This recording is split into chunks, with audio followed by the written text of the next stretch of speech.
নবী বলি গাউস কুতুব যত আছে আমার নবীর মতো কেউ নাই, নবীর কোনো মিসালই নেই। আল্লাহ লাইসা কামিসলিহি শাই, আল্লাহর কোনো তুলনা নাই, আল্লাহর কোনো মতো নাই। আল্লাহ রাব্বুল আলামিন হাকামুল হাকিমিন, বেমিসাল, অনন্ত অসীম। আর আমার নবী পাক সাল্লাল্লাহু আলাইহি সাল্লাম তাকে আল্লাহ তৈরি করেছেন, দুনিয়ার বাড়িতে পাঠাচ্ছেন এমন চরিত্র দিয়ে, সেই চরিত্রের অধিকারী কেউ কিয়ামত পর্যন্ত হতে পারবে না। রাসূল পাক সাল্লাল্লাহু আলাইহি সাল্লাম সমস্ত রাসূলদের ঊর্ধ্বে পড়েন, সুবহানাল্লাহ। এটা হাদিসের সিদ্ধান্ত, তারাও নিয়েছে, সবাই নিয়েছে। রাসূল থেকে বড় আর কেউ নাই।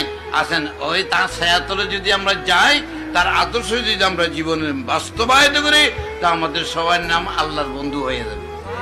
বলিউল্লাহ মানে আল্লাহর বন্ধু হয়ে যাবেন। যদি আল্লাহর বন্ধু হয়ে যায় তো নবীর পক্ষে আসুন, ঠিক না বেরি? ইহকাল পরকাল আপনার সময় যাবে।